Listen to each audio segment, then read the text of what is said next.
Rahman Rahim. Nous accueillons ce soir un membre de la majorité présidentielle, conseiller du Premier ministre, président directeur général d'IBM et président du Parti de l'Unité et du Développement, M. Barou Mohamed. Assalamu alaikum wa rahmatullah. Alaikum salam wa rahmatullahi wa barakatuh. Monsieur le Président, votre parti porte un nom très lourd. Deux concepts fondamentaux du cheminement de l'idée nationale et du projet national. L'unité d'abord. Aujourd'hui, il y a un particularisme poussé à l'extrême. On ne parle que de Birdani, de Hartani, de Kori. On ne parle plus de citoyens mauritaniens. Je me souviens, et sans doute vous avec moi, quand on était étudiants à Lille, nous étions que des frères et des Mauritaniens. Point de Birdani, point de Hartani, point de Kori. Alors, à 58 ans après l'indépendance nationale, est-ce que ce n'est pas un constat d'échec collectif? Vous posez une question. D'abord, avant de rentrer dans répondre à votre question, je voudrais vous remercier de nous recevoir ici dans votre chaîne et de venir après d'augustes invités qui, je ne prétends pas avoir la même verve et la même éloquence que ces illustres personnes, mais j'essaierai de faire de mon mieux pour être le plus audible, le plus compréhensible possible pour vous et vos auditeurs. Et pour revenir à votre question d'introduction, qui est déjà en soi-même un gros sujet sur lequel on pourrait disserter, je crois que toute la soirée on ne trouverait pas de réponse, mais on va essayer quand même d'être le plus concis et le plus précis possible parce que c'est des sujets très importants pour nous en tant que citoyens et pour nous en tant que pays, en tant que nation. Effectivement, le communautarisme gagne ce pays. Le régionalisme gagne dans ce pays. Progresse. Le tribalisme est une donnée principale de la vie des citoyens. On réfléchit plus en tant que personne issue d'une tribu, d'une région, d'une ethnie, que par rapport à un citoyen mauritanien. Ce qui fait qu'on a plus aujourd'hui, à mon sens, des habitants de ce pays que des citoyens de ce pays. Parce qu'un citoyen amène beaucoup de devoirs vis-à-vis de ce pays, beaucoup d'engagement vis-à-vis de ce pays, et beaucoup d'esprit de partage. Et par rapport à ces problématiques d'union dont on parle, beaucoup en parlent. Tout le monde aujourd'hui parle de l'unité de ce pays. Parce qu'il y a eu plusieurs séquelles que nous avons traînées au-delà des années depuis l'indépendance de 66, 78, 89 et j'en passe, et qui sont des problèmes qui ont marqué l'histoire avec beaucoup de douleur des habitants de ce pays, de toute ethnie et de régions concernées.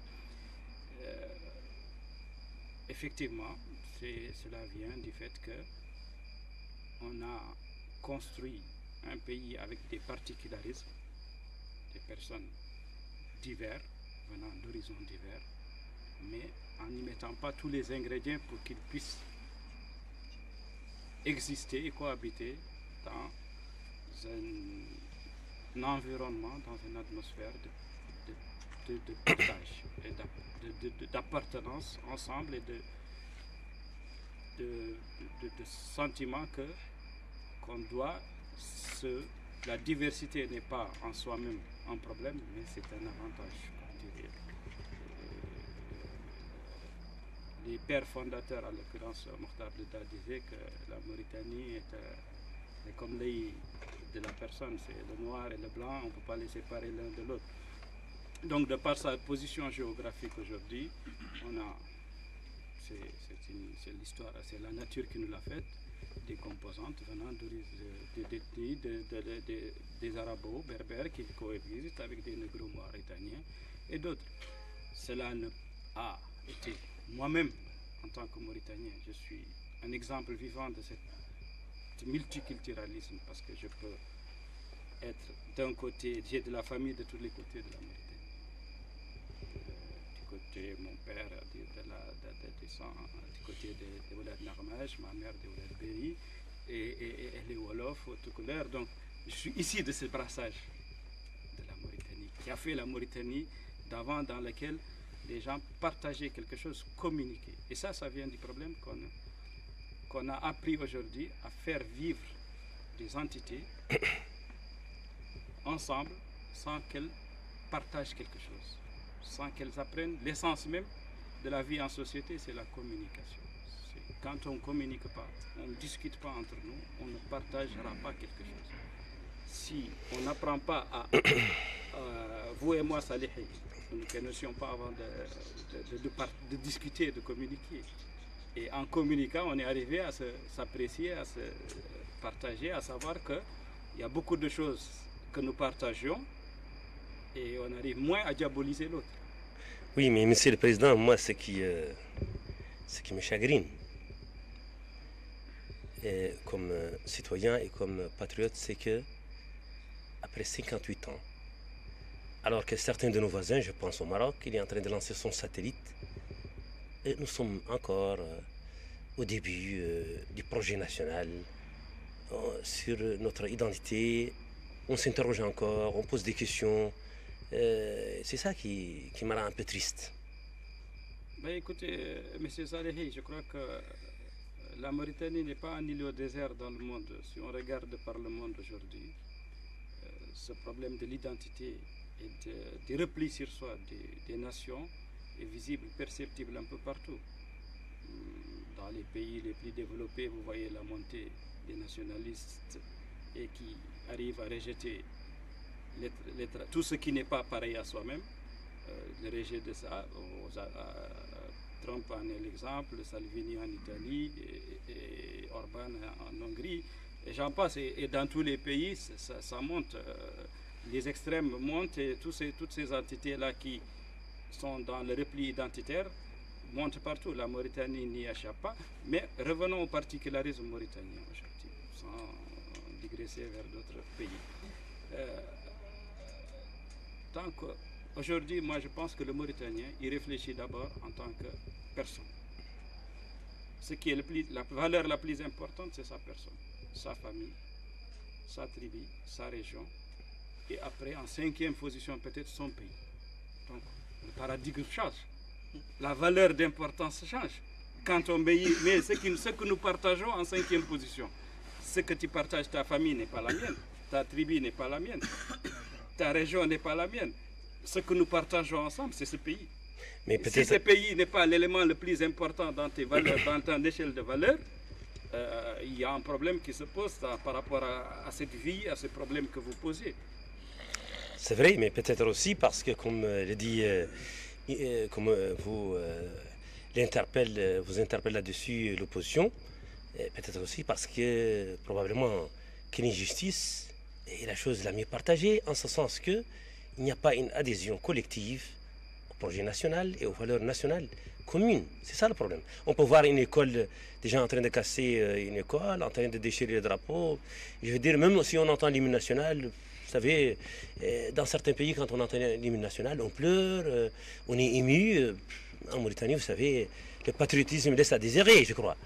Et alors moi, je vous demande la raison sociologique. Écoutez, moi, j'ai une idée, comme tout citoyen, comme toute personne vivant dans ce pays. La région vient qu'on a eu des déficiences dans le système, parce que la base de tout, c'est l'éducation. Quand on n'arrive pas à nous-mêmes à éduquer correctement, à donner à nos enfants les outils nécessaires pour pouvoir apprécier et appréhender le monde dans lequel ils évoluent, on se retrouve devant des problèmes futurs. Parce que ces enfants vont naître avec des prismes qui ne sont pas les bons. Ça, c'est vrai. Qui ne sont pas les bons. Parce qu'on ne leur donne pas les bons outils. Parce qu'un enfant, c'est une éponge. Ce que pense son parent, il se l'approprie. Et il le duplique après, et ainsi de suite. Aujourd'hui, quand on s'assoit dans un salon, le koir comme ça, le biran comme ça, l'enfant, il voit la même chose. Il particularise ça. Ça vient de nous-mêmes. C'est un problème qui vient de notre perception et notre éducation que nous donnons, notre perception par rapport à la société et notre perception par rapport au pays. Tous ces facteurs conjugués vont qu'on se retrouve devant, comme vous dites, 58 ans après l'indépendance, à encore discuter de ce problème d'unité et voir comment nous pouvons aujourd'hui créer un État-nation dans lequel nous tous, nous sentirons partagés un devenir commun. Bien, mais vous êtes membre de la majorité et vous savez que nous avons besoin de partager les valeurs communes, c'est-à-dire une école publique qui enseigne le patriotisme, des institutions républicaines, une armée républicaine, une administration républicaine au service de l'État et des citoyens. Donc il faut qu'on donne l'impression et le sentiment aux Mauritaniens qu'ils sont égaux devant la loi et devant le traitement, et comme ça ils vont être fiers de partager un bien commun. Effectivement, je partage tout à fait. Donc il y a, je veux dire qu'il y a, peut-être que vous, les responsables politiques, vous portez une partie de la responsabilité. Mais écoutez, nous partageons tous ensemble une responsabilité dans ce problème. Les politiques ont leur partie parce qu'ils vivent de cette division. Des fois même ils la tissent, des fois même ils la font perdurer pour des intérêts peut-être des fois qui sont plus égoïstes que nationaux. Tout le monde participe à cet état de fait-là parce que c'est un projet collectif, ce n'est pas un projet d'une personne ou quoi que ce soit. L'édification d'une nation, d'un État est un projet collectif. Maintenant, comme vous dites, je crois que tous les mots qu'on vient de dire sont solides dans trois mots. Une éducation digne de ce nom qui fonctionne et qui donne une égalité de chance à tout le monde et qui donne des outils et qui joue le rôle d'ascenseur social qu'il doit jouer. Une justice qui fait sentir à tous les citoyens que leurs droits seront préservés et défendus par des institutions que vous avez soulevées par ailleurs. Et la troisième, c'est des institutions solides. Les institutions, c'est ce qui font un État. C'est les piliers d'un État. Ah, j'ai hâte de vous demander, alors que proposez-vous pour avoir une éducation, une bonne éducation, une bonne justice et la troisième, c'est quoi? Des institutions solides. Des institutions solides. Alors, que faut-il faire? Ah ben, écoutez... Qu'est-ce que vous proposez? Qu'est-ce que le Parti de l'unité et du développement avance comme proposition? Le problème de l'éducation est un problème aussi profond que ça, sur lequel le Parti de l'unité et du développement peut dire qu'il n'a pas à dire qu'il a la solution infuse qu'il va sortir de son chapeau. Mais ce que je peux dire, moi, en tant que chef de parti, en tant que citoyen de ce pays, c'est que l'éducation, bien sûr, dépend de son premier promoteur, c'est-à-dire l'État à travers son ministère de l'Éducation nationale, à travers des programmes qui donnent les outils nécessaires aux futurs Mauritaniens et aux élèves, de manière les outils nécessaires pour appréhender le monde et la Mauritanie et connaître aussi bien l'histoire de la Mauritanie et savoir que l'histoire de la Mauritanie, elle est diverse, elle est faite de tous ses enfants et elle dépend aussi de nous en tant que parents d'élèves, en tant que citoyens, parce que nous devons aussi nous occuper et donner le temps nécessaire à nos enfants pour qu'ils puissent être les plus avoir le plus de valeur possible pour mieux appréhender ce pays. Le troisième point, c'est que on doit aussi faire en sorte que l'éducation soit la plus large possible, parce qu'aujourd'hui, il y a un déficit. Quand on se retrouve devant des écoles à 100 élèves, avec des professeurs qui ne viennent pas, et tout cela, on se retrouve à laisser les enfants dans des situations où ils ne sont pas en mesure d'acquérir le savoir nécessaire pour pouvoir être... Vous parlez de l'enseignement public, Président Barrow. Que ce soit l'enseignement public, privé et privé, il y a des lacunes un peu partout. Tout le monde est d'accord aujourd'hui qu'il y a des efforts qui sont faits, parce que il y a eu des écoles qui ont été construites, mais c'est un problème beaucoup plus vaste qui ne va pas se résoudre en un jour ni en quelques années. C'est beaucoup plus profond. C'est pas qu'un problème, et je reviens toujours à une mise en perspective beaucoup plus large. Ce problème de l'éducation n'est pas qu'un problème purement mauritanien. Parce que ces problèmes que vous posez aussi ne sont pas que des problèmes purement mauritaniens. C'est des problèmes qui sont vécus par nos États voisins, par d'autres États développés. Donc, chacun essaie de trouver...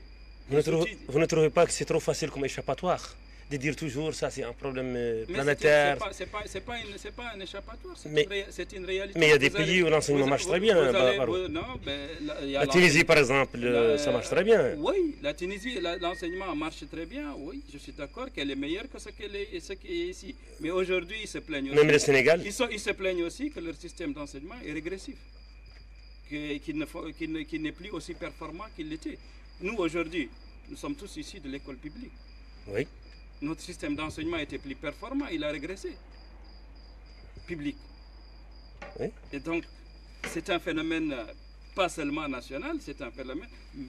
La France, vous écoutez les trucs, ils vous disent que le système d'enseignement public, il faut le revoir parce que beaucoup d'enfants vont dans le privé. C'est un peu, c'est pas quelque chose, c'est pas une échappatoire, c'est une réalité, c'est des faits, c'est des événements totalement factuels, c'est des données purement factuelles. C'est pas pour autant qu'on essaie de dire que la Mauritanie ne doit pas trouver en interne les solutions à ces problématiques. C'est notre rôle à tous, vous en tant que citoyen, moi en tant que chef de parti et les intellectuels, les corps intermédiaires.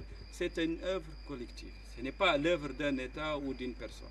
Oui, mais quand même, là aussi on revient au constat du début, c'est que 58 ans après l'indépendance, on se soigne à l'extérieur, on étudie pratiquement à l'extérieur et on s'interroge sur notre propre identité.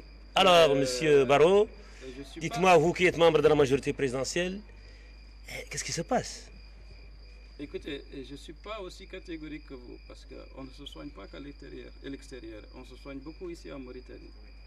Et le système, les gens ça s'est beaucoup amélioré en termes de services de santé. Quand vous allez dans les hôpitaux, quand vous allez dans les écoles, vous voyez les Mauritaniens étudier. Maintenant, on peut dire qu'il n'est pas aussi performant qu'on le voudrait. Comment essayer de le rendre plus performant? Oui. Mais n'empêche que il y a un service de base qui est fourni par les autorités pour aussi bien éduquer, donner la santé, donner tout ce qui est service de base aux citoyens. Néanmoins, nous ne sommes pas satisfaits et c'est notre rôle de ne jamais être satisfait et de vouloir toujours ce qu'il y a de mieux pour nos citoyens et nous nous battrons toujours pour cela. Nous ne disons jamais qu'aujourd'hui, tout est pour le mieux dans le meilleur des mondes possibles, comme dirait le génial Pangloss. Très bien.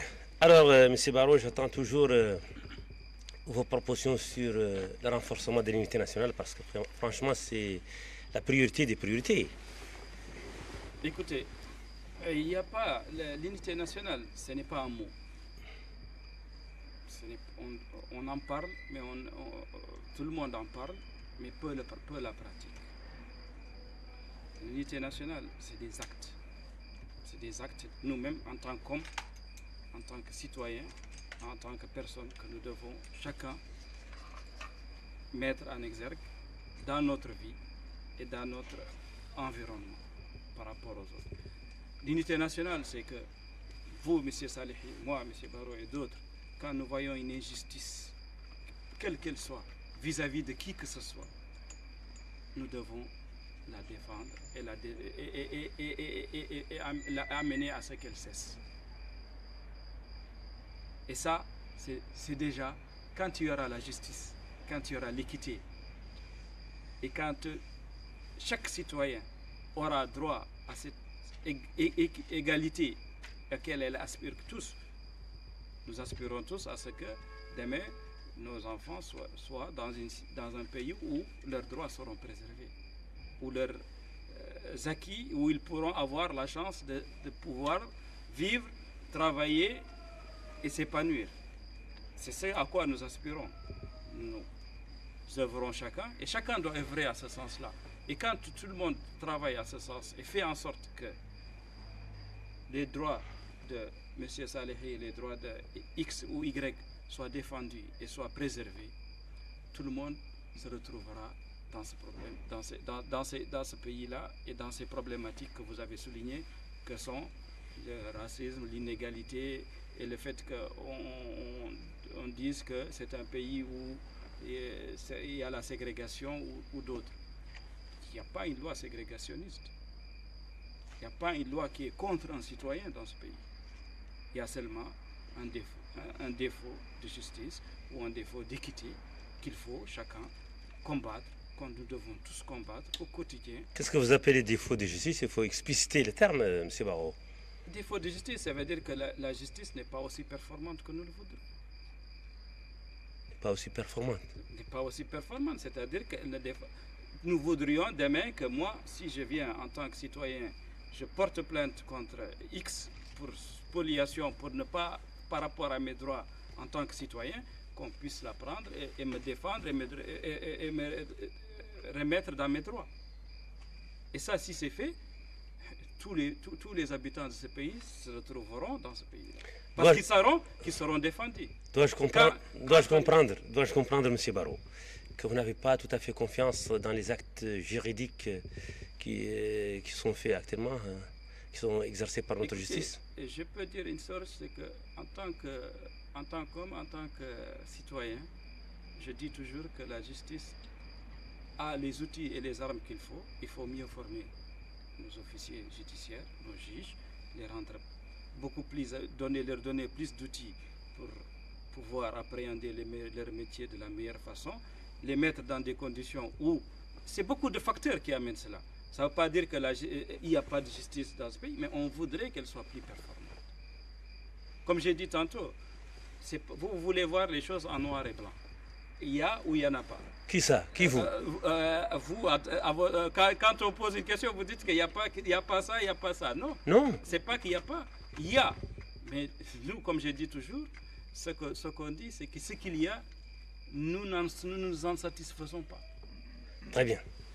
Donc, alors, selon vous, quelles sont les priorités en matière de renforcement de l'unité nationale? Selon vous, que ce soit sur le passif humanitaire ou sur le problème de l'esclavage ou sur un autre problème, quelles sont les priorités? Les 2 ou 3 priorités qui, selon M. Barrault Mohamed, doivent être faites et réglées une bonne fois pour toutes et soldées. Je vous l'ai dit. Les urgences. 3 urgences. Je vous l'ai dit une chose. Je vous l'ai dit tantôt. Je le répète encore. Les problèmes de l'unité nationale ne sont solubles que dans la justice, dans l'éducation, dans la santé et dans la promotion des services de base au profit des citoyens et dans l'égalité des chances. Un État qui est à équidistance entre tous les citoyens. Et ça, c'est de l'idéalisme, ça. Évidemment. Ce que vous dites, c'est de l'idéalisme. Non, ce que vous dites fou. Ce que vous posez comme l'unité, c'est de l'idéalisme. Nous tous, nous aspirons à l'unité. Nous tous, nous aspirons à l'égalité. C'est un idéal. Non, c'est pas un idéal. Nous avons toujours vécu l'unité nationale. Souvenez-vous, quand on était étudiant en France, on était des Mauritaniens, des frères, des compatriotes. Il n'y avait pas Bidani, Kori, Hartani. Et donc, nous avons vécu l'unité nationale. C'était une autre époque, un autre contexte, voilà. Parce qu'on partageait quelque chose. Mais actuellement, il y a une flambée, excusez-moi, Monsieur le Président, actuellement, il y a une flambée des discours racistes et particularistes. Chacun, il tire la couverture vers lui. Je suis Hartani, je suis Bidani, je suis Kori. Vous savez, je vais vous répondre, M. Salehi. Oui. Pour moi, pourquoi on a appelé le parti Unité et Développement? Ce n'est pas un mot qu'on a sorti ex nihilo de quelque part ou qu'il est venu partir, parce que ces problèmes que vous avez posés sont les problèmes fondamentaux qui ont fait que nous nous sommes sentis en devoir de travailler ensemble pour un idéal, un projet commun dans lequel on pourra agréger tous les Mauritaniens, c'est-à-dire l'unité. L'unité, pour moi, ça commence par la vie en société, commence par un mot.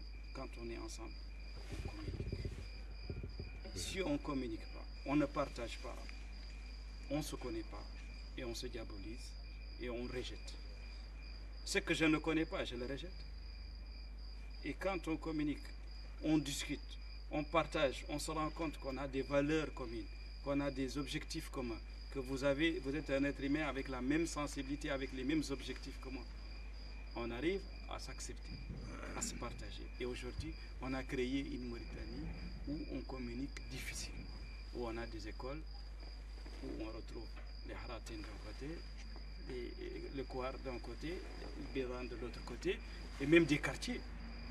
Et à partir de là, on crée des sociétés qui vivent ensemble, mais qui ne communiquent pas, qui ne partagent rien. Et à partir de là, comment voulez-vous construire une unité? Et pourtant, M. Barrault, nous avons la même religion. D'abord, le même Dieu Allah Azza wa Jalla, le même Saint-Coran, la même religion, la même culture. Vos ancêtres à vous, M. Barrault, écrivaient en arabe, parce qu'ils récitaient le Coran. Et aujourd'hui, et toi, tu écris en français. Pardon, vous écrivez en français. Oui, le problème n'est pas un problème de langue. Si. Pas un problème, non. Je suis désolé. La langue est importante. La langue n'est pas un problème. Pour communiquer. Parce que pour communiquer, aujourd'hui, c'est juste l'ouverture. Moi, aujourd'hui, en tant que Mohamed Barrault, même s'il me faut apprendre le chinois, j'irai apprendre le chinois. La langue est une richesse. Quand on apprend une langue, on s'enrichit. Parce qu'on arrive à découvrir une communauté, une culture qu'on ne connaissait pas. Et on s'approprie, on s'enrichit de cela. C'est vrai. Alors que nous, on en a créé, on a fait de la langue une barrière. Parce qu'on a politisé ça, on a amené des problèmes qu'on s'est créés, qui en soi-même ne sont pas un problème. Vous l'avez dit, nos ancêtres communiquaient en arabe, écrivaient en arabe et parlaient le Coran. Mais simplement, les gens ont horreur de se sentir imposer quelque chose. Et aussi que la langue, le problème, ce n'est pas la langue. Le problème, pour moi, la langue n'est qu'un prétexte. N'est qu'un prétexte à refuser. Oui, mais beaucoup de vos compatriotes, ils vous disent il faut d'abord renforcer ce qui est commun entre nous, les langues nationales d'abord, et on s'enrichit avec le français, l'anglais, le chinois, le japonais. C'est à tous les citoyens d'apprendre. C'est les langues qui permettent de communiquer avec l'autre. Moi, en tant que citoyen, j'apprends la langue qui me permet de communiquer avec vous. Oui. Vous, en tant que citoyen, vous devrez apprendre la langue qui vous permet de communiquer avec moi et de partager quelque chose avec moi. Chacun doit faire l'effort d'aller vers l'autre et de partager quelque chose avec l'autre. Tout à fait. Et à partir de là, on pourra construire quelque chose ensemble. Mais quand on pense qu'il n'y a qu'une uniformité, ou qu'il n'y a qu'une seule uniformité et que tout le monde doit se coller dans cette moule uniforme, non. L'autre ne peut pas venir en oubliant ce qu'il est. Il faut prendre l'autre avec toute sa culture, toute sa diversité. Et toi, s'enrichir de cette diversité. Et chacun, nous nous enrichissons les uns des autres. Et moi, aujourd'hui, la langue n'est pas pour moi un problème. S'il me faut parler, je vous ai dit, n'importe quelle langue, j'irai parler. Parce que c'est pour moi un moyen d'aller vers l'autre et de partager quelque chose avec l'autre. Dieu nous a créés différents ici. Nous a créés de cultures différentes, de langues différentes, pour que nous apprenions à nous accepter, à communiquer, à partager. Pas pour que nous en faisions une différence. Pas pour que nous en faisions une barrière. Non, certes, mais l'arabe, c'est la langue du Coran, comme vous le savez très bien. Et puisque c'est la langue du Coran, et puisque je l'ai dit et je l'ai rappelé, nous avons des recherches bibliographiques qui ont attesté que vos ancêtres écrivaient, échangeaient leur courrier, les peuples du Fouta, échangeaient leur courrier avec l'arabe. Donc, cette langue est déjà pratiquement, non seulement la langue du Coran, mais aussi c'est la langue de la Constitution. Oui. Et c'est aussi la langue de la majorité de votre pays. Et donc, c'est déjà un acquis. Et naturellement, il faut qu'on apprenne le polar, il faut qu'on apprenne le wolof et le sonoki. Je suis tout à fait d'accord. Mais d'abord, il faudra se baser sur l'existant et s'enrichir avec le reste. Mais je crois que ça, c'est un problème que personne ne pose plus.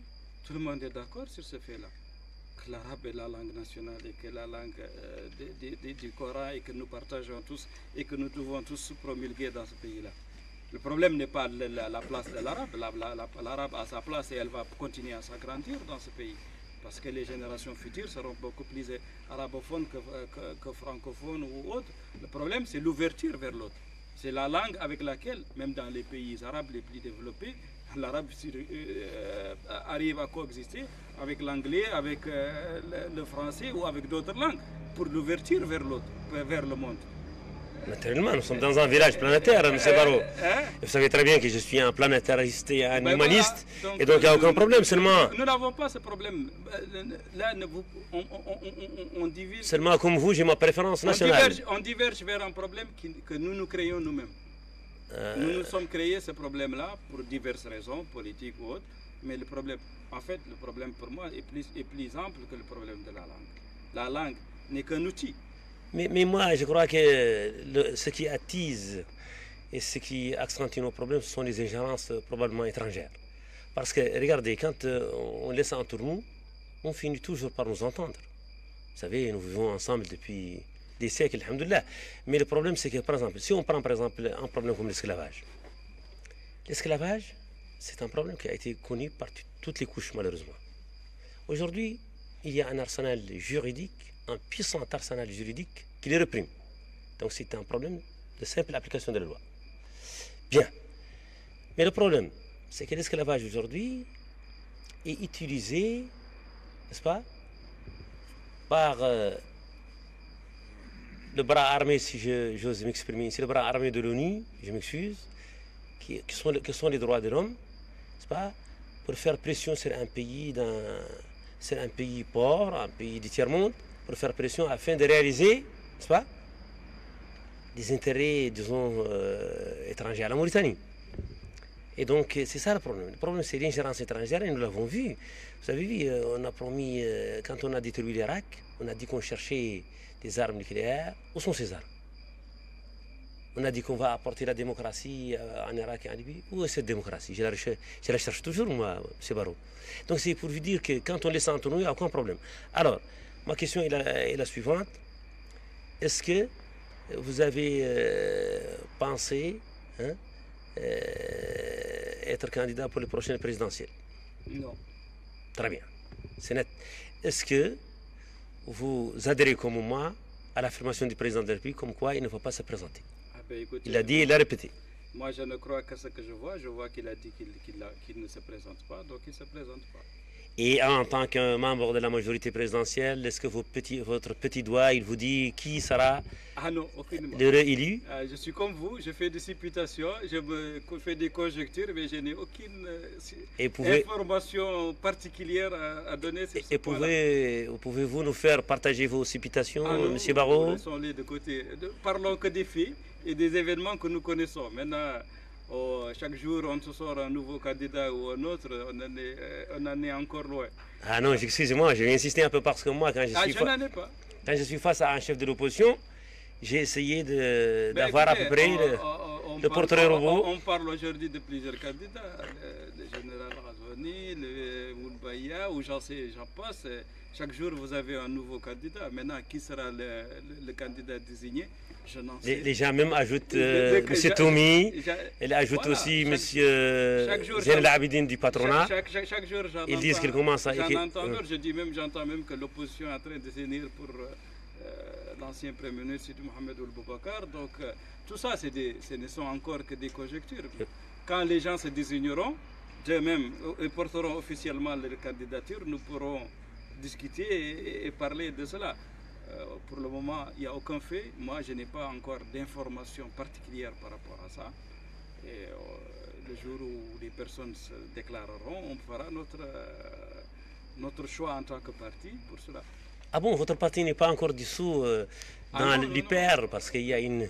Ben écoutez, pour ceux qui ne le savent pas... Il y a une hyperomania, évidemment, après les élections, qui a absorbé, je crois, 3 ou 4 partis. Il y a une hypertrophie vis-à-vis de l'hyper-R. Beaucoup de partis se sont dissous ou dilués dans l'IPR. Les termes d'édition. Nous n'en faisons pas partie. Très bien. Et vous pensez, donc vous ne serez pas candidat et le parti il aura son candidat? S'il y a certaines personnes qui se désignent, pourquoi pas? Personnellement, je n'en connais pas encore, mais on ne sait jamais. Très bien. Alors, le deuxième volet du parti, c'est le parti donc Unité et Développement. Alors, le développement, franchement, on en a besoin dans ce pays, hein. Alors, dites-moi les quelques grandes lignes de ce que vous proposez pour votre pays, M. Barou. Oh, moi, mon ami, j'ai pas de grandes propositions pour le pays, mais j'ai de gros souhaits pour ce pays. Quels sont ces gros Et souhaits? ces gros souhaits, c'est que euh, il ne peut pas y avoir de développement sans qu'il y ait une démarche inclusive, que ce soit dans le social ou dans la démocratie. L'œuvre de développement est une œuvre, comme je l'ai dit, comme pour la société, pour tout est collectif. Une personne ne peut pas faire le développement, ou un groupe de personnes ne peuvent pas faire le développement. Le développement ne peut se faire que si il y a un projet clair, une vision claire qui est portée pour atteindre un objectif à horizon déterminé, et avec maintenant les voies et moyens que nous allons utiliser. Nous avons besoin pour se développer d'avoir un système d'enseignement supérieur performant, de former d'abord les opérateurs dont nous avons besoin pour asseoir d'abord la ressource humaine nécessaire à participer à cette œuvre de développement. Et il y a des frémissements qui sont faits, il y a des écoles de mines, de polytechniques et d'autres qui sont en train d'être créées pour créer ce besoin en ressources surtout humaines dans le domaine technique. Parce que aujourd'hui, beaucoup d'entreprises qui sont dans ce domaine industriel ou dans le domaine de la prospection minière ou dans l'agriculture ne trouvent pas en Mauritanie les personnes ayant les compétences et les qualités requises pour occuper les fonctions qu'ils recherchent. Donc, nous avons besoin d'avoir aujourd'hui des écoles d'enseignement supérieur capables de créer ces ressources et ces compétences dont nous avons besoin. Pour ce faire, nous avons besoin d'une démarche participative, c'est-à-dire que le secteur privé doit aussi y avoir sa part dans l'édification de cela, parce que c'est eux qui sont utilisateurs de ces personnes. En participant à l'élaboration de ces écoles, en donnant des bourses, en finançant ces institutions dont ils seront les premiers utilisateurs de ces ressources, parce que ce sera des personnes qui pourront aller chercher à la sortie. Donc, il y a toute cette œuvre collective, il y a la mise en place aussi d'un tissu de PME performant. Petite et moyenne entreprise. Oh, bien sûr. C'est là où on y crée l'emploi, effectivement, et la richesse. Oui. Et capable, ayant les outils, parce qu'on doit passer de l'informel au formel. Et avoir, et on l'a demandé tantôt, d'avoir une mise à niveau de nos PME, comme on dit, nos petites et moyennes entreprises qui existent sous des formes encore très embryonnaires encore, parce qu'il n'y a pas de comptabilité, il n'y a pas de structure, il n'y a qu'une seule personne qui fait tout. Donc ça là, il faut qu'on puisse les mettre à niveau, il faut qu'on puisse leur donner les outils nécessaires pour appréhender c'est quoi monter un business plan, comment gérer une société en tenant une comptabilité payable.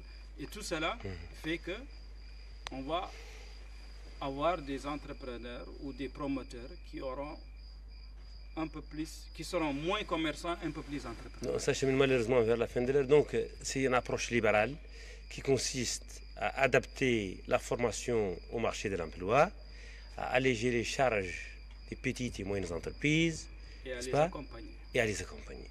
Et donc, maintenant, il vous reste que le temps, malheureusement, de conclure. Déjà. Ça suffit très vite. Ben écoutez, ce que je peux dire par là, en dehors de ça, c'est que aujourd'hui, comme vous l'avez dit, nous sommes à une croisée de chemin. Le monde bouge le monde est en ébullition. L'Amérique est en train de se chercher. L'Europe est en train de se chercher. L'Afrique balbutie tant et là à travers des mouvements, mais est en train de se structurer. Et la Mauritanie aussi doit être au diapason de cette évolution. À travers, en interne, à travers tous ces enfants que nous sommes ici, la mise en commun, ou une démarche inclusive et participative qui permet à tous les citoyens de participer à l'œuvre d'édification de ce pays. Ça, c'est mon souhait. Et qu'on apprenne aujourd'hui à faire en sorte que tous les projets, tout ce qui concerne la vie et l'entreprise des citoyens et qui peut impacter durablement en bien la vie de nos citoyens, parce que c'est ça notre souhait, qu'on puisse avoir cette démarche. Pour moi, il ne peut pas y avoir développement sans participation. Il faut que tout le monde s'approprie ce projet et se sente partie prenante de ce projet d'édification de ce pays-là. Et on a l'habitude aujourd'hui de dire que aujourd'hui tous les projets sont faits par une seule personne qui fait du copier-coller ou quoi que ce soit et qui l'amène et qu'après ça reste un projet sous un tiroir. Nous voulons aller plutôt vers la démarche inverse. Qu'il y ait une démarche plus participative, qu'il y ait une verticalité, une horizontalité beaucoup plus grande dans ce pays-là. Et que tout le monde participe à l'édification de cet État-nation que nous souhaitons. Je vous remercie. Il me reste qu'à remercier M. Barro et la délégation qui l'accompagne. Wassalamu alaikum wa rahmatullahi ta'ala wa barakatuh. هذا محمد أحمد والفريق الفني نحييكم ونعيدكم إن شاء الله إلى موعد جديد وضيف جديد. وعليكم السلام ورحمة الله. وعليكم السلام ورحمة الله. شكرا.